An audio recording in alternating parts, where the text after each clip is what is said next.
ವೀಕ್ಷಕರೇ, tech story Kannada YouTube ಚಾನಲ್ಗೆ ಮತ್ತೊಮ್ಮೆ ತಮಗೆ ಸ್ವಾಗತ. ಇವತ್ತಿನ ಈ ವಿಷಯ ನಿಮಗೆಲ್ಲ ಆಶ್ಚರ್ಯ ಆಗ್ಬೋದು.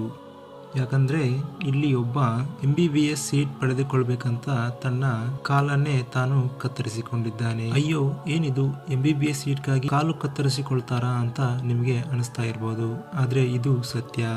ಇದರ ಹಿಂದಿನ ಅಸಲಿ ಸತ್ಯ ಹೇಳ್ತೀವಿ ನೋಡಿ. ವೀಕ್ಷಕರೇ, ಈ ಘಟನೆ ನಡೆದಿದ್ದು ಉತ್ತರ ಪ್ರದೇಶದ ಜೌನ್ಪುರ್ನಲ್ಲಿ.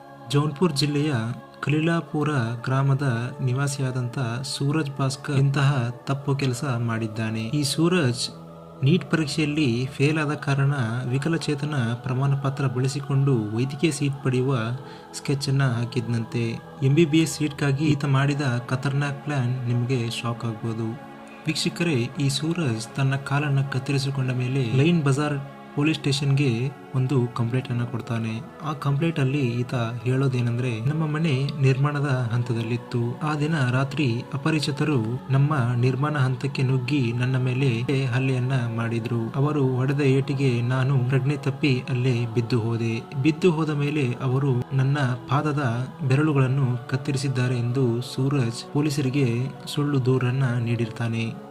ಆಗ ಪೊಲೀಸರು ಇವನ ಹೇಳಿಕೆಯನ್ನು ತಗೊಂಡು ಕಂಪ್ಲೇಂಟ್ ಅನ್ನ ತಗೊಳ್ತಾರೆ. ಆದರೂ ಕೂಡ ಪೊಲೀಸರಿಗೆ ಒಂದು ಅನುಮಾನ ಕಾಡ್ತಾ ಇತ್ತು. ಅದು ಏನಂದ್ರೆ, ಕಂಪ್ಲೇಂಟ್ ಕೊಡಕ್ಕೆ ಬಂದ ಸೂರಜ್ ತುಂಬಾ ಭಯಭೀತನಾಗಿದ್ದ ಮತ್ತು ಆತನ ಮಾತುಗಳು ಯಾಕೋ ಪೊಲೀಸರಿಗೆ ಅನುಮಾನ ತರಿಸಿತು.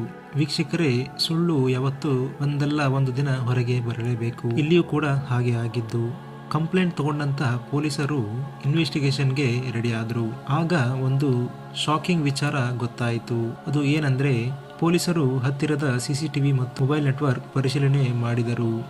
CCTVಯನ್ನ ಚೆಕ್ ಮಾಡಿದಾಗ ಆಗ ಗೊತ್ತಾಗಿದ್ದು ಪೊಲೀಸರಿಗೆ ಏನಂದ್ರೆ, ಆವತ್ತಿನ ದಿನ ರಾತ್ರಿ ಯಾರು ಕೂಡ ಆ ಕಟ್ಟಡಕ್ಕೆ ಬಂದೇ ಇರಲಿಲ್ಲ.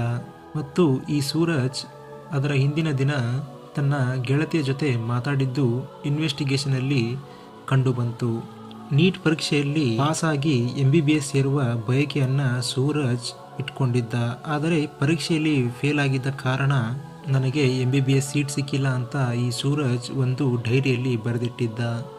ಆ ಡೈರಿ ಪೊಲೀಸರಿಗೆ ಸಿಕ್ಕಿತು. ಮತ್ತೆ ವಿಕಲಚೇತನ ಐಡೆಂಟಿಫಿಕೇಶನ್ಗೆ ಈತ ಅಪ್ಲೈ ಮಾಡಿದ್ದು ಕೂಡ ಹೊರಗೆ ಬಿತ್ತು. ಆಗ ಪೊಲೀಸರ ಅನುಮಾನ ಸತ್ಯವಾಯಿತು. ಈ ಸೂರಜ್ ಸುಳ್ಳು ಕತೆ ಕಟ್ಟಿ ತನಿಖೆಯ ದಾರಿಯನ್ನು ತಪ್ಪಿಸಿದ್ದಾನೆ ಎಂಬುದನ್ನು ಪೊಲೀಸರು ಅರಿತುಕೊಂಡರು. ಇನ್ನು ಸೂರಜ್ನ ಗೆಳತಿಯನ್ನ ಪೊಲೀಸರು ವಿಚಾರಣೆಗೆ ಒಳಪಡಿಸಿದಾಗ ಆಕೆ ಹೆದರುಕೊಂಡು ನಡೆದ ಎಲ್ಲ ವಿಷಯವನ್ನು ಬಾಯ್ಬಿಟ್ಟಳು. MBBS ಸೀಟ್ಗಾಗಿ ಈ ತರ ಕೆಲಸವನ್ನು ಕೂಡ ಜನ ಮಾಡ್ತಾರೆ ಅಂತ ಪೊಲೀಸರೇ ಒಂದೇ ಸಮನೆ ಶಾಕ್ ಆಗಿ ಹೋದ್ರು.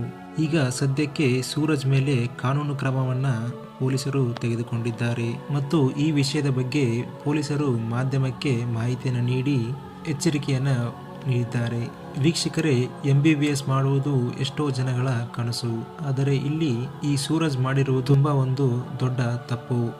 MBBS ಸೀಟ್ ಸಿಕ್ಕಿಲ್ಲ ಅಂದ್ರೆ ಏನಾಯ್ತು, ಮತ್ತೆ ಕಷ್ಟಪಟ್ಟು ಓದಿ ಪಾಸ್ ಆಗಬಹುದು. ಆದರೆ ಇಂತಹ ನಿರ್ಧಾರಗಳನ್ನು ತೆಗೆದುಕೊಳ್ಳುವುದು ಇದು ತುಂಬಾ ದೊಡ್ಡ ತಪ್ಪು. ವೀಕ್ಷಕರೇ, ನಿಮಗೆ ಈ ವಿಡಿಯೋ ಬಗ್ಗೆ ಏನನ್ಸುತ್ತೆ ಅಂತ ಕಮೆಂಟ್ ಮಾಡಿ ನಮಗೆ ತಿಳಿಸಿ. ಧನ್ಯವಾದ.